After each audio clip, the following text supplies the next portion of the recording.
Hello students, तो आज मैं आपके लिए लेकर आ गई हूँ बीए थर्ड सेमेस्टर वालों के लिए, जिसका हिस्ट्री है मेजर सब्जेक्ट में, उसके लिए चैप्टर 4 के आपके सिंपल से इजी लैंग्वेज में नोट्स। ठीक है बेटा, इससे पहले मैंने चैप्टर 3 तक पढ़ा दिया है और काफ़ी इजी लैंग्वेज से पढ़ाया है। चैप्टर 3 भी काफ़ी मतलब कि कंफ्यूजिंग था, पर मैंने काफ़ी आपको इजी लैंग्वेज में और 2 पार्ट्स में डिवाइड करके बिल्कुल आराम से पढ़ाया है। अगर आपने अभी तक वो क्लासेस नहीं किया तो बेटा ज़रूर कर लीजिएगा, आपको बिल्कुल अच्छे से एक एक बात एक एक टॉपिक समझ में आ जाएगा। तो देखिए, आज मैं आपके लिए लेकर आ गई हूँ चैप्टर 4 का पार्ट 1, यानी क्लास 1 है, ये क्लास फर्स्ट है। ठीक है, तो चलिए देखते हैं।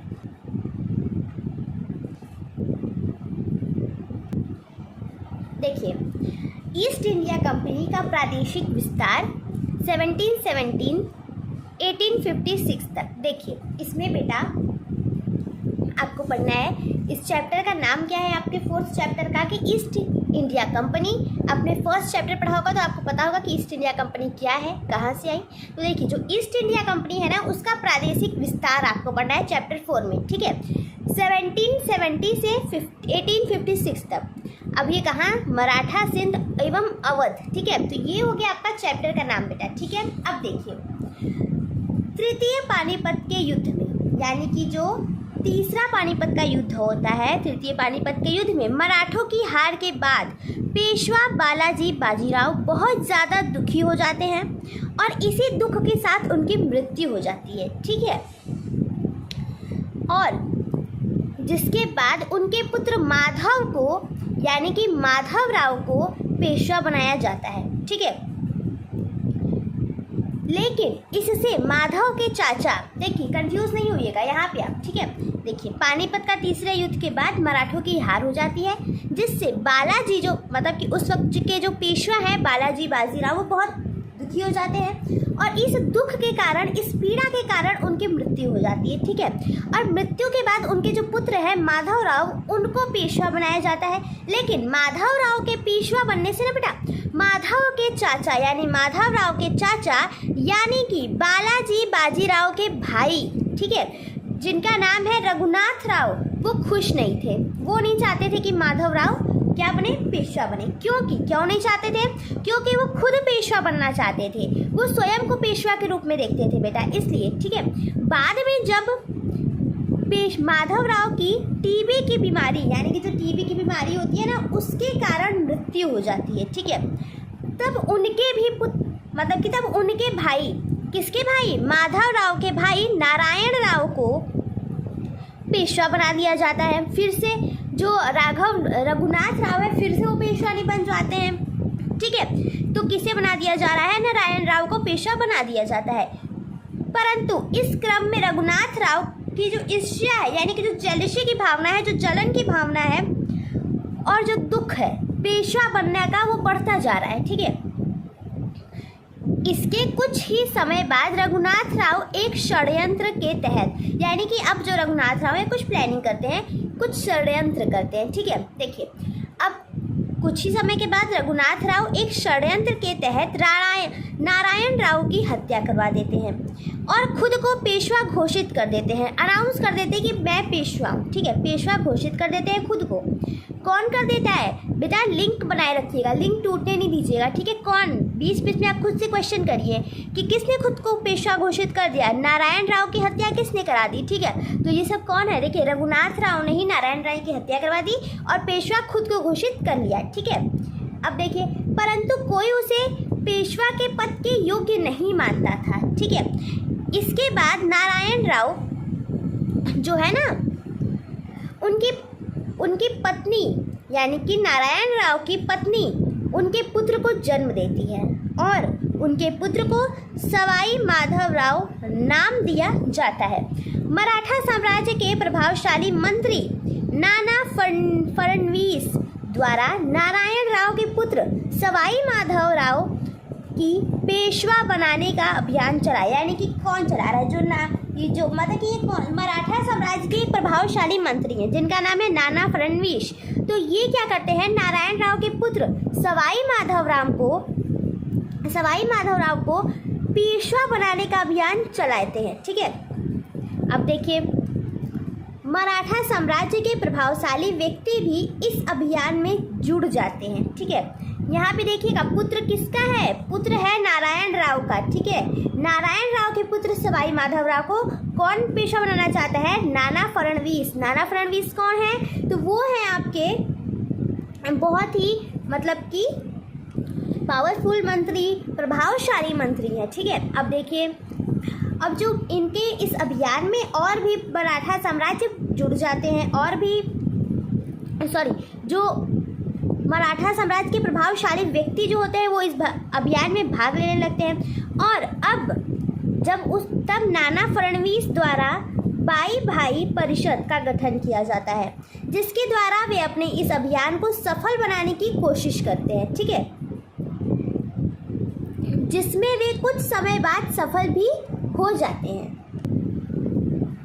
देखिए, नारायण राव के पुत्र सवाई माधवराव को पेशवा घोषित कर देते हैं। ठीक है, रघुनाथ राव ईर्ष्या की भावना और अपने आप को पेशवा बनाने की चाह लेकर अंग्रेजी ईस्ट इंडिया कंपनी के पास अपने लिए मतलब कि हेल्प मांगने के लिए ना बेटा, एक तरह से हेल्प मांगने के लिए कि आप मुझे पेशवा बना दीजिए, वो कहाँ जाता है, ईस्ट इंडिया कंपनी के पास जाता है। ठीक है, अब देखिए क्या होता है कि जब वो जाता है ईस्ट इंडिया कंपनी के पास, ठीक है, सहयोग मांगने के लिए, और इसके बाद कुछ ऐसी परिस्थितियां बनी जिसके कारण मराठा और अंग्रेजी ईस्ट इंडिया कंपनी के बीच 3 आंग्ल मराठा युद्ध हुए। ठीक है बेटा, तो यहाँ से आपका स्टार्ट होगा आंग्ल मराठा युद्ध। ठीक है, तो देखिए आ जाइए प्रथम आंग्ल मराठा युद्ध पर। देखिए 1782 तक। ठीक है, देखिए प्रथम आंग्ल मराठा युद्ध। देखिए रघुनाथ राव ने अपने ही मराठा लोगों के विरुद्ध पेशवा बनने के लिए विद्रोह कर दिया, और 1775 ईस्वी में Raghunath Rao British east India company के पास सहयोग के लिए जाता है और उनमें सूरत की संधि उनके साथ कर लेता है। तो बेटा सूरत की संधि मोस्ट इंपॉर्टेंट है, इसलिए मैंने हाईलाइट कर दिया है ताकि आप लोग को याद रहे। ठीक है, तो सूरत की संधि कब होती है, किसके साथ होती है, ये तो आपको पता चल गया है। ठीक है, तो देखिए सूरत की संधि हो रही है ईस्ट इंडिया कंपनी में और रघुनाथ राव के बीच। ठीक है, अब देखिए अंग्रेजी ईस्ट इंडिया कंपनी के रघुनाथ राव को पेशवा बनाने के लिए सहयोग देने के लिए कुछ शर्तें रखी जाती हैं, और जो शर्तें हम देख लेते हैं, आइए देखते हैं। देखिए पहला है ना बेटा, पहला शर्त रखा गया कि साल सेठ और बसीन वाले जो क्षेत्र हैं वो अंग्रेजी ईस्ट इंडिया कंपनी को दे दिए जाएंगे। इन क्षेत्रों की में मतलब कि ये जो क्षेत्र हैं उनमें आज के डेट में आपका मुंबई और ठाणे जैसे क्षेत्र आ जाते हैं। अब देखिए दूसरा है कि सूरत और भारूच के क्षेत्रों में मतलब कि सूरत और भारूच के क्षेत्रों से आने वाले जो राजस्व हैं वो अंग्रेजी कंपनी के साथ बांटे जाएंगे, यानी शेयर किए जाएंगे। तीसरा है इसके बदले में अंग्रेजी कंपनी के द्वारा रघुनाथ राव को 2500 सैनिक उसके सहयोग के लिए सहायता के लिए दिए जाएंगे। इसको सूरत की सांवी कहा जाता है। क्या कहा जाता है? सूरत की सांवी।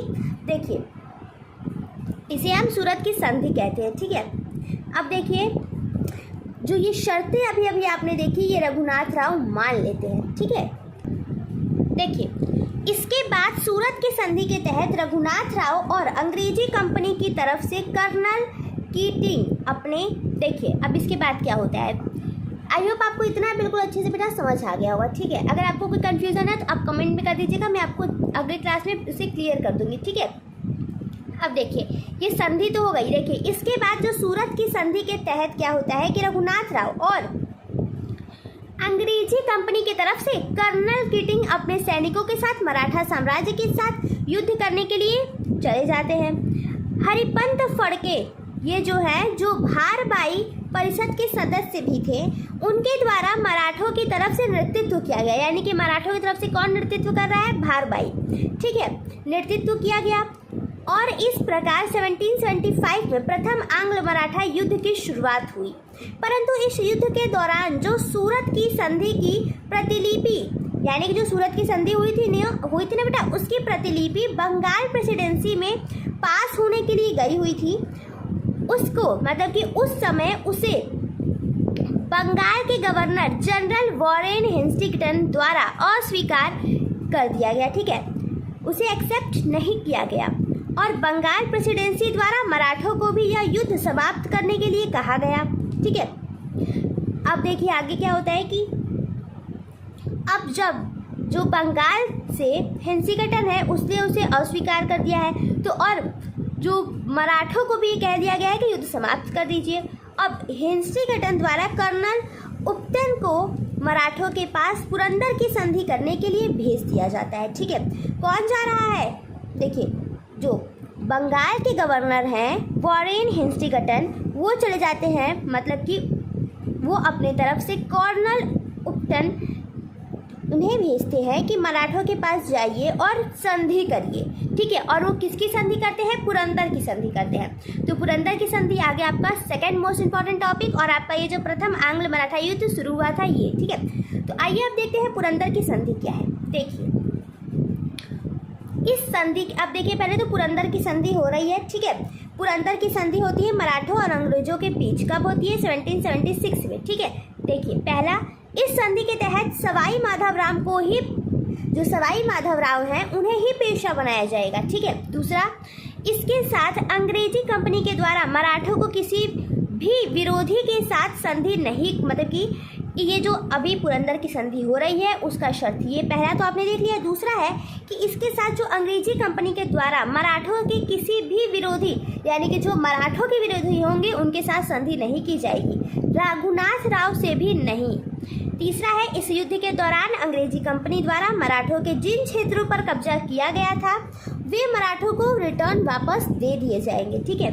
चौथा है, मराठों द्वारा अपने हितों की ही, मतलब कि जैसे कि देखिए मराठों द्वारा अपने विद्रोही हो चुके मराठों के भाई रघुनाथ राव, यानी कि जो रघुनाथ राव है अब तो उनका विरोधी ही हो गए हैं वो एक तरह से, तो जो विरोधी के प्रस्ताव होगा उसे अगर वह, देखिए यहाँ पे बोला जा रहा है कि जो मराठों के विद्रोही हो चुके हैं अब रघुनाथ राव, उन्हें यह प्रस्ताव दिया गया कि अगर वह अपनी सेना खत्म कर दें तो उन्हें मराठों द्वारा 25,000 की जो राशि है वो पेंशन के रूप में प्रतिमाह दी जाएगी, ठीक है। अब पांचवा हुआ कि रघुनाथ राव ने सूरत की संधि के दौरान सालसेट का क्षेत्र अंग्रेजी कंपनी को देने के लिए कहा था, जिसे मराठों द्वारा अस्वीकार कर दिया गया और इसके बदले में कोई भी अन्य क्षेत्र जिसका मूल्य 3 लाख तक का हो उसे अंग्रेजी कंपनी को देने की बात कही। अब देखिए, लेकिन इस संधि के बाद भी अंग्रेजी कंपनी रघुनाथ राव के संपर्क में थी, ठीक है बेटा, ये बात आपको याद रखनी है। अब देखिए इस क्रम में मराठों द्वारा 1777 में फ्रांस के साथ एक मैत्रीपूर्ण संधि करे, मतलब कि हुई। मराठों की यह संधि करने का उद्देश्य अपनी सेना को, यहाँ संधि कौन कर रहा है? मराठों द्वारा हो रहा है, किसके साथ? फ्रांस के साथ। अब देखिए अपनी ये जो संधि मराठे कर रहे हैं फ्रांस के साथ, ये सिर्फ इसलिए वे कर रहे हैं ताकि अपनी सेना को वह ज़्यादा मजबूत और स्ट्रॉन्ग कर सके, सुदृढ़ बना सके। मराठों की फ्रांस के साथ ये जो मैत्रीपूर्ण संधि के तहत मराठों को 2500 यूरोपीय सैनिक दिए गए और 10,000 भारतीय सैनिक को यूरोपीय लाइनों से प्रशिक्षण देने की बात भी कही गई, ठीक है। और इसके बदले में मराठों द्वारा फ्रांस को क्या बोल रहा है कि इसके बदले में अब मराठों द्वारा फ्रांस को पश्चिमी बंदरगाह व्यापार करने के लिए दे दिए गए। मराठों की फ्रांस के साथ ऐसी संधि को, जब ये संधि जो हो रही है, जब ये बात अंग्रेजी कंपनी को पता चलता है तो अंग्रेजी कंपनी ने इसका विरोध किया और मराठा पद पर, मतलब कि जो मराठा पद है उस पर आक्रमण कर दिया। तब महादजी शिंदे द्वारा मराठा सेना का नेतृत्व किया गया। अब मराठा सेना का नेतृत्व किसके हाथ में है? महादजी शिंदे के हाथ में है बेटा, ठीक है। अब देखिए, और उन्होंने अपनी बुद्धि का प्रयोग करते हुए अंग्रेजी सेना को तालेगांव के पास के घाटों पर आक्रमण, कि अंग्रेजी सेना को तालेगांव के पास के घाटों पर आक्रमण करने के लिए उकसाया। और जैसे ही अंग्रेजी सेना ने वहां आक्रमण किया ना, मतलब कि जैसे ही अंग्रेजी सेना वहां आक्रमण करने पहुंची, जो मराठा सेना थी उन पर आक्रमण कर दिया उन्होंने, उल्टा खुदी, ठीक है।